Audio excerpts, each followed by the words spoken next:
With version 6.0 already live, the 6.1 beta is now playable. So we've already gotten some early access information on the confirmed banner lineup for 6.1, including all of the 5 stars and the 4 stars. We also have some information on all of Nefer's kit, and additionally, a little more story about the lore, some information regarding Varka, and even weapons. So first of all, let's just get right into the confirmed banner lineup, and it's a very exciting one, I'm not going to lie. We have a pretty insane banner lineup in the first phase. Of course, we have Nefer, the brand new Dendro main DPS character that uses a catalyst, and running alongside her as the rerun character, we have Arlecchino. I actually predicted this a little while ago, and it seems like it's turned out to be true. So we have Nefer and Arlecchino in the first phase. Obviously, Arlecchino being a harbinger, it definitely makes sense that she's rerunning in Nod Krai. And in the second phase, well, this is why this patch is going to get expensive. We have Furina's rerun, and we also have Zhongli. If we look at that whole entire banner lineup, it's a very hype-filled patch. We have Arlecchino, possibly one of the best characters in the game. We also have Furina, one of the best support characters in the game. We have Zhongli, a great shield character. And then we have Nefer, the new Dendro main DPS. Things are going to get very expensive, so I'd suggest saving right now. With a lineup this stacked, I'm genuinely curious who everyone is planning to pull for. Let me know down in the comments which of these characters you're saving your Primogems for. It seems like it's going to be a tough choice for a lot of us. Out of Primogems? Don't worry, I've got a way to save money and get double the Genesis crystals. This is lootbar.gg. It works just like the in-game top-up system, but with up to 25% off, and new users even get a 10% extra discount using the link in the pinned comment. See this? The regular $100 pack only costs $85 on Lootbar, and each update they release an exclusive $77 bundle available for your first purchase every version. All you need is your UID, no password, no login. Just pick your bundle, select your server, enter your UID, and your crystals get delivered in seconds. Lootbar has awesome reviews. It's fast, secure, and trusted by tons of players. If you're planning to recharge for Genshin Impact, Star Rail, or Wuthering Waves, don't waste your money. Click the link in the description or pinned comment and top up now with Lootbar. Safe, fast, and way more affordable. As for the 4 stars, we have Lanyan, Yunjin, and Rosaria. So that's all we have as of right now. There will be a brand new 4-star tied along onto that banner, we just aren't too sure who they are yet. It could be possible they will be released in 6.2, actually. So yeah, we're still expecting 3 more 4 stars that we haven't had confirmation on. Okay, so now let's get into Nefer's Full Kit. Nefer is a Dendro character who, at level 90, has 12,704 HP, 344 attack, and 799 defense, with a crit damage bonus of 38.4% from Ascension. Her kit revolves around a special damage boost effect called Elevation, which is calculated independently of other damage bonuses, and a unique party resource called Verdant Dew. The party receives 1 Verdant Dew every 2.5 seconds after triggering a Lunar Bloom reaction, and can hold a maximum of 3 stacks. Triggering another Lunar Bloom reaction resets the duration of this effect. Her normal attack is named Striking Serpent. At level 10, it performs up to 4 kicks, with the first hit dealing 68% damage, the second dealing 67%, the third hitting twice for 45% each, and the fourth dealing 109% damage. Her charged attack, which consumes 50 stamina after an initial drain of 18.15 per second, allows her to enter a slither state and ends with an attack dealing 235% Dendro damage. Her plunging attack deals 112% damage, with low and high plunge damage being 224% and 280% respectively. Nefer's elemental skill is Senate Strategy, Dance of 1,000 Nights.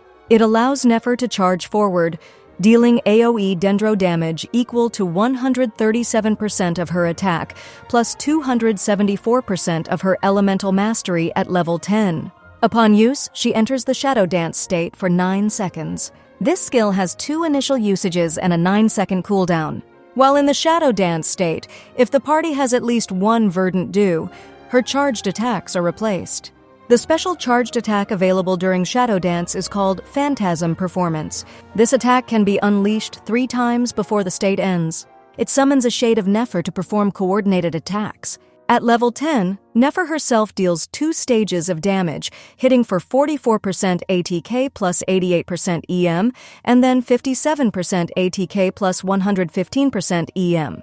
The Shade deals 3 stages of damage based solely on elemental mastery, hitting for 172.8%, 172.8%, and 230.4% of Nefer's EM. The damage dealt by the Shade is considered lunar bloom damage, and 1 verdant dew is consumed when the Shade is first summoned.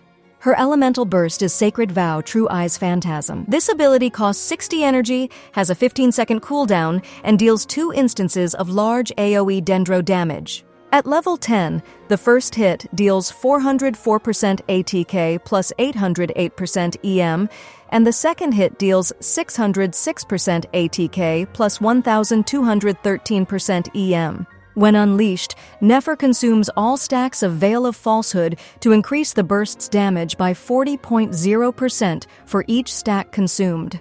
Nefer's passive talents are crucial to her kit. A Wager of Moonlight allows her to convert Dendro cores into Seeds of Deceit for 15 seconds after using her elemental skill.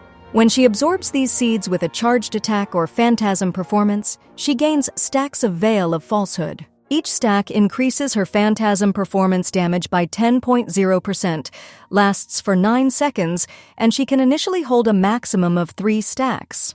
Upon gaining 3 stacks, her elemental mastery is increased by 100 for 8 seconds. The Daughter of the Dust and Sand passive increases her ATK by 0.4 for each point of elemental mastery she has beyond 500, up to a maximum of 200 ATK. Lastly, Moonsign Benediction converts all party bloom reactions into lunar bloom reactions and increases lunar bloom's base damage by 0.0175% per point of Nefer's EM, up to a 14% maximum. It also increases the party's moon sign by 1 level, which at the Ascendant Gleam level elevates her lunar bloom damage by 15%. Her constellations provide significant enhancements. C1 increases the base damage for lunar bloom reactions from Phantasm Performance by 60% of her EM. Her C2 extends Veil of Falsehood's duration by 5 seconds, increases its stack limit to 5, and causes Phantasm Performance to deal up to 150% of its original damage, while also granting 2 stacks instantly on skill use and increasing the EM buff to 200. Her C4 allows the party to gain Verdant Dew 25% faster and decreases nearby opponents' Dendro RES by 20% while she is in the Shadow Dance state. Finally, her C6 converts the second stage of her own damage from Phantasm Performance into AoE Dendro damage equal to 85% of her EM and adds an extra instance of AoE Dendro damage equal to 120% of her EM when the attack ends, with all of this damage being considered lunar bloom damage. So, just to do a little overview, in this video we covered the 6.1 banners, Nefer's Full Kit, we touched on a bit of news about Dane's life returning in Nod Krai, and we got into Nefer's weapon. Specifically, we discovered that Nefer and Arlecchino are dropping in the first phase, with Furina and Zhongli in the second phase. We also discovered all of the 4-star characters, and got into how much damage she's going to deal as a DPS. Hopefully you guys have enjoyed this and found these videos informing. If you'd like to stay up to date with all the latest information, all you have to do is like the video, subscribe, and make sure you have all notifications turned on for the channel so you never miss an upload, because we post Genshin information every single day. Thank you guys so much for watching. I will see you in tomorrow's video.